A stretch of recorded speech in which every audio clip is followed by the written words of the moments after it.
St.Maximilian Kolbe, one of the most famous saints we know today, was not born Maximilian, but Raymond.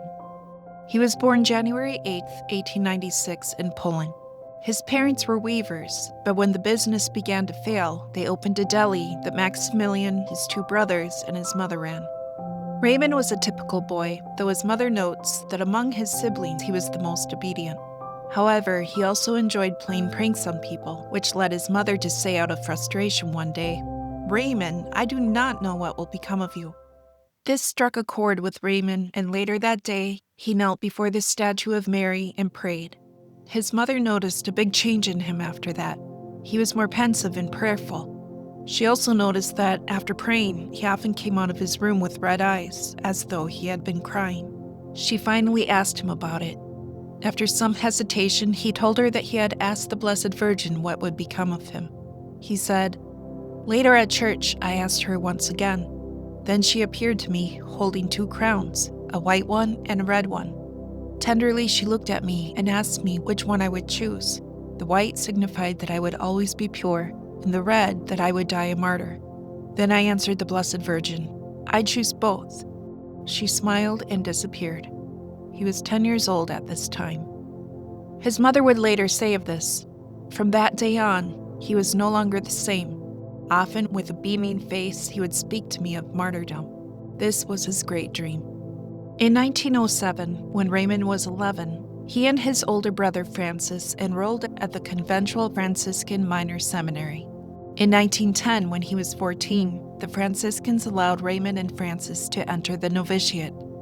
Before entering the novitiate, however, Raymond had the temptation to leave. He couldn't help but think it would be more responsible to join the military instead. He talked to his brother Francis about this, and Francis as well was convinced that they should leave for the military. As they went to tell the provincial they weren't going to enter into the order, they were told that their mother was waiting for them in the reception room. She excitedly told them that their youngest brother, Joseph, had decided to enter the religious life, which meant that she and her husband could now do so as well, as they had agreed to do years earlier, once their sons were grown. The boys now knew that they were meant to be there, and went to tell the provincial that they wanted to join the order. The following day, Raymond became Friar Maximilian Kolbe. In 1912, he was sent to Rome to study at the Gregorian University, where he eventually received his doctorate in philosophy and theology. In 1914, he made his solemn vows, adding the additional name Maria to his name. One day, as he was studying at the university, Friar Maximilian looked out his window and saw protesters marching around with signs outside the Vatican.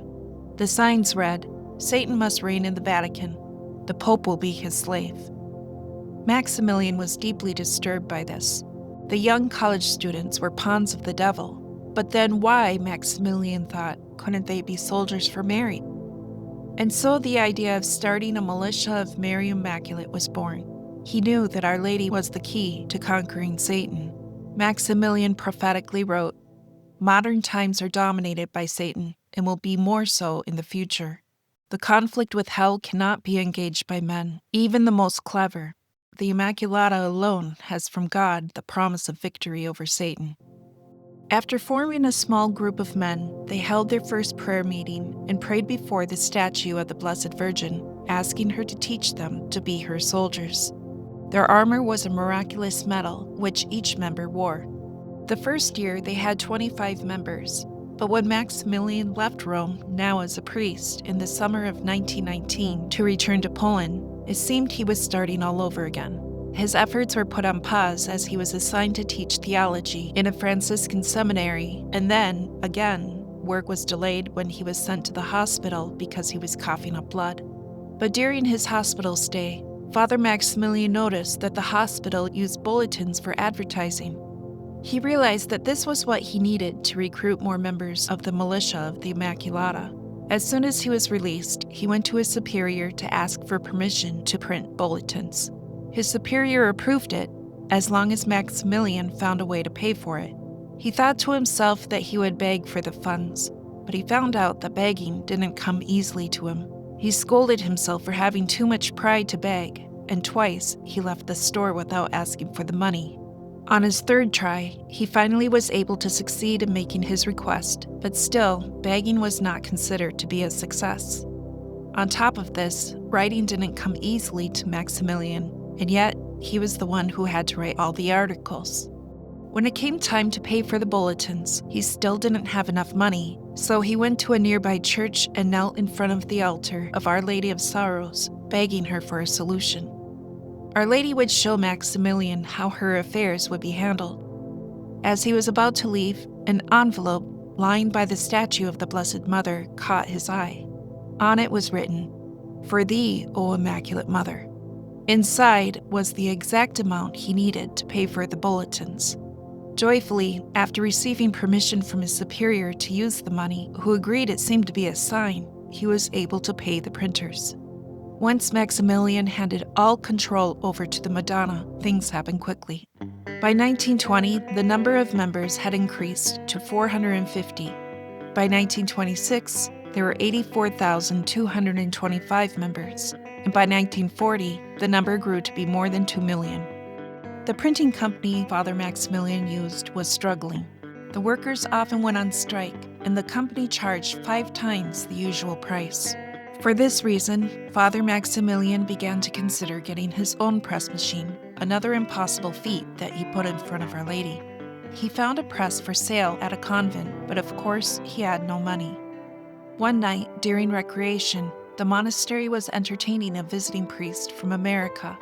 The conversation was uncomfortable for Father Maximilian, as his wild dream about buying a press was the subject of conversation.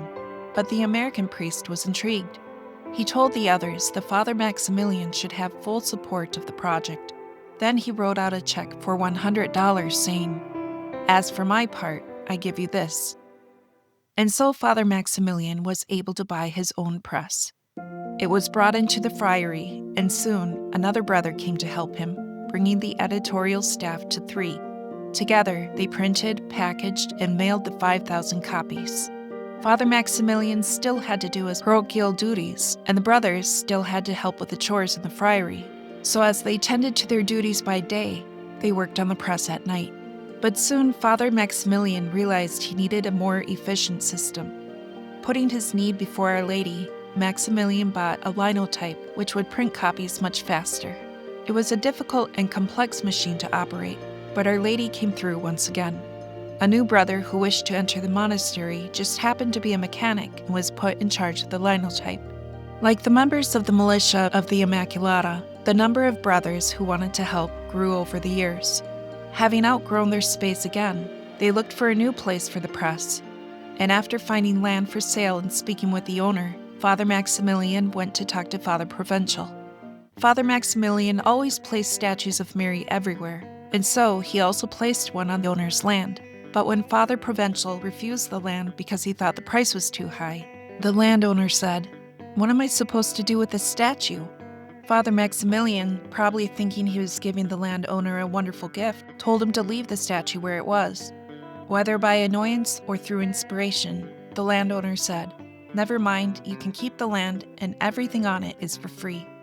By October 1927, Father Maximilian and some of the brothers had arrived at the site of their future friary.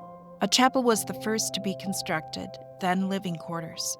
They often had to sleep without roofs, and the buildings lacked heat. But finally, on November 21st, the place was ready to house all the machinery and the rest of the brothers. It was dedicated to Our Lady on December 7, 1927, the eve of the Immaculate Conception. They named it the City of the Immaculata. Our Lady's city grew quickly. In 1929, a college was built, along with buildings for novices and professed members. A hospital, electrical plant, fire department, and even an airport were built. In 1938, a radio station was erected. Who did the radio shows, flew the planes, ran the fire department, and worked in the hospital? The brothers, of course. Father Maximilian trained all of them, and he delegated the brothers to each job according to their own talents. He even dabbled in making a movie using the brothers as actors. When he once again was hospitalized for his tuberculosis, he was criticized by some people who felt that he was using too much modern equipment, thus making the City of Our Lady worldly. But he argued that all was for the glory of God. and as long as the world was using the modern equipment of movies and radio shows, he would use it to spread the fervor of the Blessed Mother who would bring them to God. He never ran ahead of the Blessed Virgin, making his own plans. The principal reason for the city of the Immaculata is the sanctification of the brothers, our own sanctification. We must never forget this. We must first be saints ourselves. In fact, Father Maximilian kept religious life in the city even more severe than most religious communities. The brother candidates were scrupulously trained and screened. They spent 3.5 hours in prayer and meditation, and as they worked, they offered it up as a prayer. To keep the truth of God's glory always in mind, they were to speak only when necessary during work hours, and as a greeting, to simply say Mary. In 1930, Father Maximilian had an experience that led him to consider establishing another city in Japan. This desire arose when he began a conversation with some Japanese students that he met on a train. He gave all of them miraculous medals, as was his custom, and in return, they gave him a small wooden elephant, which they explained was a good luck charm. After this, Maximilian felt his new mission was to help the Japanese. So on February 26, 1930, Father Maximilian and 4 zealous brothers left for Japan. As before, they started with humble beginnings, relying on donations, connections, and praying for miracles. By 1931, they had founded a Franciscan monastery with a beautiful garden, which they aptly named the Garden of the Immaculata. Only a month later, the monastery began publishing a Japanese edition of the Night of the Immaculata. When building the monastery, Maximilian had instructed that it be built on the side of a mountain. Structurally speaking, this didn't make much sense, but Maximilian was adamant that it was what Our Lady wanted. When the atomic bombs were dropped in 1945, everything was gone but the monastery, since it was on the other side of the mountain. It was spared, thus proving that the Blessed Mother was overseeing her Garden of the Immaculata. As a result of the tragic bombing, thousands of children were orphaned. They wandered about the streets aimlessly, seeking food and shelter. The brothers opened the doors to these children, housing at least 60 children in the Garden of the Immaculata. To accommodate more children, an orphanage was built which housed 1,000 children. In 1936, Maximilian was called back to Poland to attend the provincial chapter, and in September, the German army invaded Poland. Father Maximilian and a few priests stayed at the monastery, while the others were sent elsewhere. After the Germans invaded the monastery, they arrested Father Maximilian on September 19, 1939. Perhaps Father Maximilian thought this was when he would earn his Red Crown, but after about 3 months in an outdoor prison, he was released. Upon his release, he continued to work at his friary, where he and the other friars provided shelter to refugees, including 2,000 Jews whom he hid from Nazi persecution in the city of the Immaculata. Printing soon resumed, and as the months passed, more brothers returned. Just as things were beginning to return to normal, Father Maximilian and 4 other priests were arrested. After staying in a prison for 3 months, the 4 priests were then sent to Auchwitz. Father Maximilian was sick with pneumonia at the time, so he was left behind. For this reason, the provincial tried to secure his release, as did 20 of the brothers, offering themselves as hostages in his place, but in vain.